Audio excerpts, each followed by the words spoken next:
Is going to present first, and he's presenting a talk that he's created based on a paper he's written on Descartes' first two meditations, right? On Descartes' first two meditations. And he wrote that paper for Canisius. That's where he is now, studying philosophy, and we're proud to have him as an alumni of SUNY Erie. He's an alumni of the Humanities Department and a Philosophy Club. So he's going to get a hand from Matt. He's going to give us his paper. I'm excited for it. So without further ado. Hi guys. Most of you know me. If you don't, again, my name is Matt O'Hara, majoring in philosophy at Canisius. Love ECC, great school, happy I went here. Descartes, easily one of the most influential philosophers that's ever lived. Born in 1596, he's referred to as the father of modern philosophy, because everybody previous to him was medieval philosophers. They always talked about like the church and theology and whether God existed or whether he doesn't exist. And that's not to say Descartes doesn't also say the same things, but he also shakes up like how we think of knowledge, how we think we have knowledge, you know? One of his most famous works, Meditations on First Philosophy, is what I'll be talking about today. And it details his personal process of deconstructing all the beliefs that he holds before building them back up again into something he can be sure about. So Descartes, here, hit the first slide for me.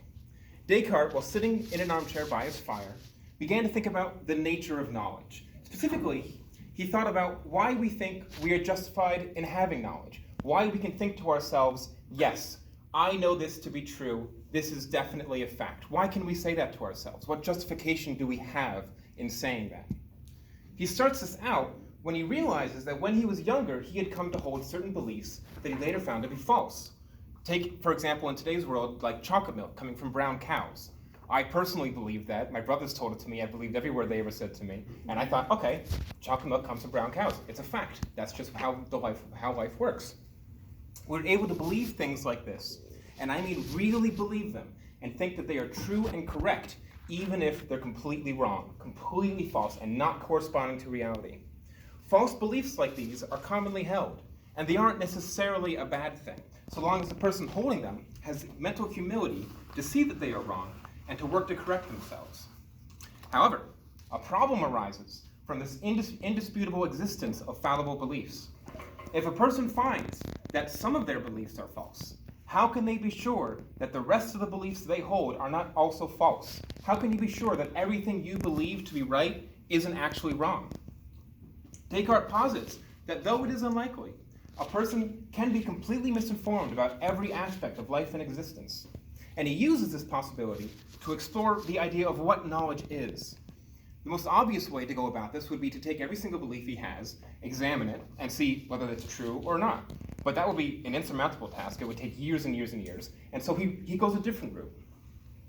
What instead he does is he says anything he has the ability to doubt, he will take to be false. He's searching for something that has to be true, that cannot be doubted, that is immutable. And from that bedrock of truth, from that kernel of knowledge, he will launch out and explore the universe and knowledge itself. Descartes believed that knowledge comes from the senses. He basically does in his first meditation. He writes in the first one, of course, whatever I have so far accepted as supremely true, I have either learned from the senses or through the senses. He here means that we observe the world using our senses. Every time we watch the chemical reaction of fire, we observe it using the light entering our eyes, the feel of the heat on our face, the smell of the smoke in our nostrils. We use our senses to interact with the world. Even scientific pursuits, like something as simple as weighing a certain element, is used using our senses. We see the scale says it's 0.2 grams using our eyes, and we feel the weight of it using our hands.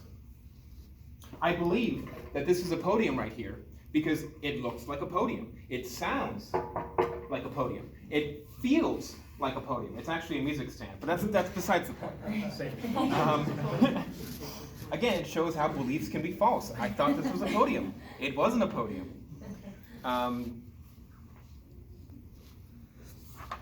This, however, presents a problem.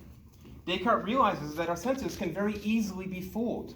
He uses the example of people that have gone insane and falsely believe themselves to be kings and heroes. But there are more relatable examples in today's world, like being drunk. Who here has been drunk before? It's a fun time, right? Yeah. Grab a couple beers, watch a Bills game, it's great. When a person is drunk, they experience a variety of sensations. They feel the balance is off, the world is moving, they can't concentrate on things. The common denominator between all these things, though, is that they don't correlate to reality. Our senses are telling us information that doesn't coincide. We think we feel the room spinning, but it's actually stationary, and our head is just spinning itself. And from this, we can determine that our senses can lie to us. They can't be trusted. And therefore, we have to keep looking for this one thing that can't be doubted. Because remember, Descartes is trying to find something that cannot be doubted, that has to be true whenever we think about it. But what about when we think we're clear-headed and we're not drunk? Who here is drunk right now? Hopefully, yeah, here you go. Right now we believe that we're clear-minded and we're not drunk, I hope. And Descartes himself talks about this. He uses the example of sitting in an armchair by the fire, and he extends his hand out in front of himself, and he clearly perceives it to be there, using his eyesight and the muscles in his hand, the neurons and the feelings. However, he still can't be sure that he's really experiencing it, because it could be true that he's dreaming. He's tucked safely between the sheets of his bed, with a cozy fire right next to him, super nice and comfy, and not actually sitting by the fire. And this could be true for anyone in this room. You guys could be asleep right now, dreaming of me talking about Descartes. Why you would be dreaming about that, I have no idea, but it could be happening. Of course, while we distinctly believe ourselves not to be dreaming, it is also true that while we are dreaming, we believe ourselves to be awake and experiencing reality. When I'm in a dream state, I think I'm awake and I'm experiencing my day-to-day life.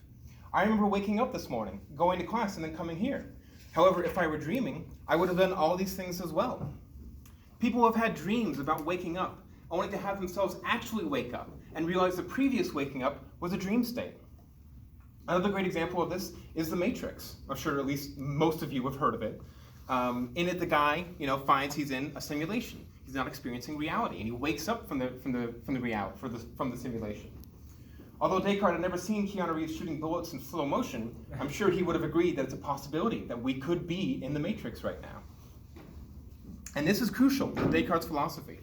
We are never sure that we are not in a dream state or experiencing fake reality, and therefore what we perceive when we think we are clear-headed cannot be trusted.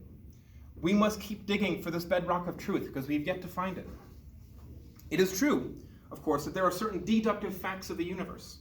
Things like 2 + 2 = 4, and a square having 4 sides. That's true all the time, But Descartes refers to an evil demon. This is when Descartes' theology comes into play.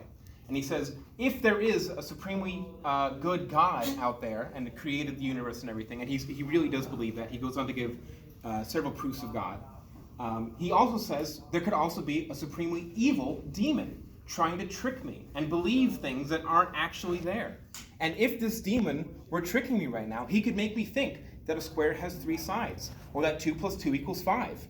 And if I were in that situation, I would then believe that a square had always had 3 sides, that was what the definition of a square was. And I would continue to believe that via this evil demon. Thus we arrive at Descartes' inescapable conclusion.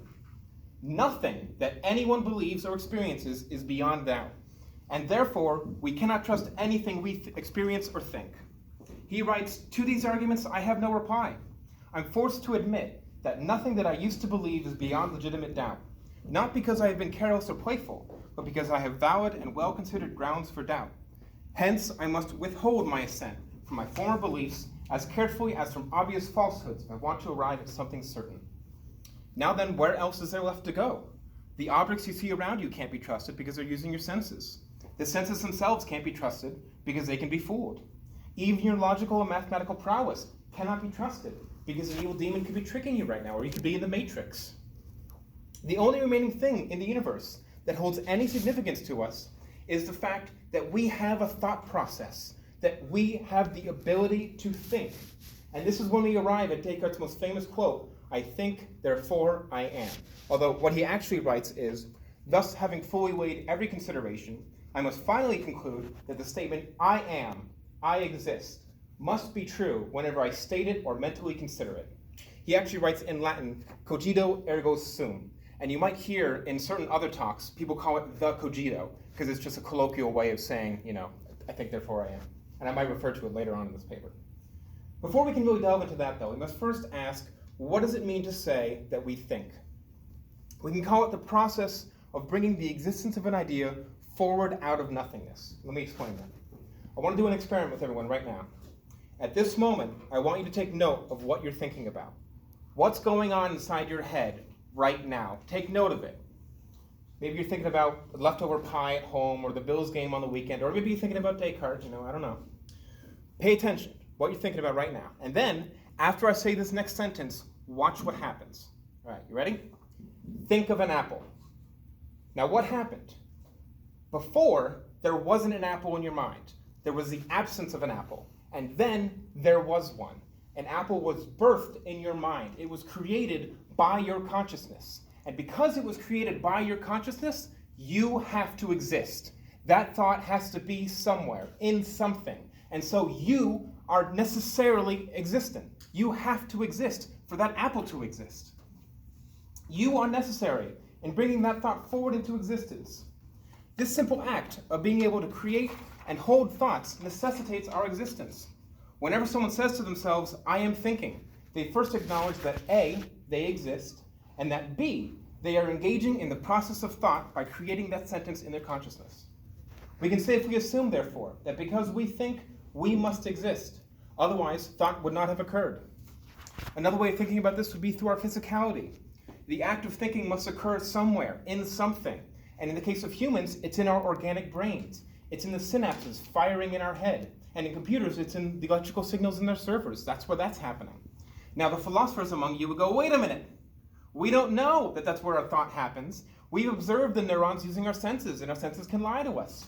That's very true, anonymous person. But if we were to take a step out of Descartes' method of constant and complete doubt for a second, we would find that it's more likely true that that's where our thought resides, that that's where our personhood resides. And so for the sake of expediency and our studies, we're going to say that it's true and that's where we are. And so if we exist, we have to have a brain that facilitates that thought. Now all of this put together is what Descartes means when he says, I think, therefore I am. We have finally arrived at Descartes' bedrock of truth, the kernel of knowledge, the one thing that has to be true in the universe. We are able to confirm the existence of our minds and ourselves because we are able to bring thoughts forward where there were none previously. Even though everything outside our minds, like the senses, might be false, we can be sure that we exist because thought is occurring. Descartes himself writes, it comes down to this. Thought and thought alone cannot be taken away from me. I am. I exist. I am not now admitting anything unless it must be true, and I am therefore not admitting that I am anything at all other than a thinking thing, that is, a mind, a soul, an understanding, or reasoning. This, by the way, is the beginning of solipsism, which is the idea that the only thing that exists in the universe is the self, and that, or in my case, me, personally. Anything beyond that can't be proven, and therefore we can't take it to mean it definitively exists. If I were a solipsist, and I'm going to use myself as an example because that's what a solipsist would do, I would see all of you as just weird, seemingly self-thinking manifestations of my senses. None of you really exist. I know I exist, but beyond that, you guys don't exist at all. Some kind of solipsists believe that through religion, that God is making them see and experience all of these things, but it isn't actually happening at all. And Descartes himself touches upon this when he talks about the evil demon, who tricks him into thinking that math is wrong and logical prowess is false, and etc., etc. Solipsism is interesting because it necessitates the idea that our experiences and our thoughts are absolutely personal, and no one can really know what you think or feel. Again, if I were a solipsist and I tried to convey to you what I was feeling, I would only be able to express it using analogy and approximation. And this doesn't lend itself to a full understanding in another person. Here, hit the next slide for me. Example, summer 2018, I went to Greece. Went to go and see the Acropolis. It was awesome. If you ever get the chance, go to Greece. It's the greatest country on earth. And this is a picture of me sitting near the Acropolis. Now what this picture doesn't convey, and what I'm unable to convey via my words, is how fucking massive that thing is. It is huge. It's like 3-4 stories tall. It is enormous. You go up to it and you just tilt your head back and look up at it. It's huge. And even me saying this now, it doesn't quite come across just how big it is when I say it, because all I can do is use generalizations, is use words that you might be able to understand, and it just kind of gets across to you a little bit. And the only one left with a real understanding of its size is me, because I'm the only one that's been there and experienced it. Wittgenstein, a 1930s philologist, later goes on to try and disprove this idea of private language. But that's a different tangent, and we're not going to go down that right now. Let's bring it back to Descartes. I think, therefore I am. Now, having considered this, we find that we hit a roadblock. As we begin to turn our observations from inside our mind to outside our body, our assuredness of things falls apart. Our senses are what we use to interact with the world outside our body. And it's just been proven our senses can't be trusted. We can't know for certain that that's what actually we're perceiving. As it turns out, we're unable to launch ourselves off of this bedrock. We're tied to it because we can't be certain of anything else beyond the I think, therefore I am, the cogito. Descartes himself has just said, the only thing that we can undoubtedly say to be true is that we are a being that thinks. Beyond that, nothing is certain. And following Descartes' method of doubt, our search for absolute truth ends right where it began. For example, if I were to become schizophrenic, and I thought I was, and you were aware that you were becoming schizophrenic, you would have to question everything that you experience and determine if it's real or if it's not. The next slide for me. The TV show Undone on Amazon does a great example of this. I don't know, some of you have watched it. It's an amazing show. It's only 8 episodes, 20 minutes each. Go watch it. It's incredible, mind-bending show. In it, the main character, Alma, the girl on the left, has to determine if she's schizophrenic or if she has superpowers. She finds herself in scenarios several times that would be impossible to explain if she were not either A, having superpowers, or B, being schizophrenic, which means one of them has to be true. Now let's put ourselves in the position of this woman, that girl right there. You know that there's a very real possibility that what you're experiencing is false, but it seems so exceedingly real to you that it's hard to say that it is. Let's try to apply Descartes' logic here. 1, you are a thinking thing, which means that 2, you know you exist. But what about what you see and feel? What is the third one? You can't get there. They can't be confirmed or denied via Descartes. Your surroundings are unsure because they require more than just thought. They require your senses. What you experience is via your senses, and that can't be trusted at all. Descartes' logic doesn't help you disprove your senses. It just proves that you exist and nothing more. You hit a wall where your mind meets your senses, and you cannot confidently pass any further. Another great example of how this is wrong is Kierkegaard gives a wonderful, wonderful criticism of this. Came about several hundred years later, and he said, wait a minute, the statement, I think, therefore I am, is flawed. Because in the beginning part of the statement, you say, I am already existing. You then go on to say what it is that the I does, which proves the beginning of the sentence. You can't use the beginning of the sentence to prove the end of the sentence and then prove the beginning of the sentence again. It's logically meaningless. It doesn't have any purpose. And so it falls apart the second you try and apply it to any kind of logic. And so we arrive at the conclusion of Descartes' train of thought. You cannot be sure of anything you experience. There is no way to prove your correlation to reality. For all we know, we could all be floating in the matrix in little tanks right now, never to wake up. The only comfort that we have is that we know we exist somewhere, somehow, in some form. Thank you.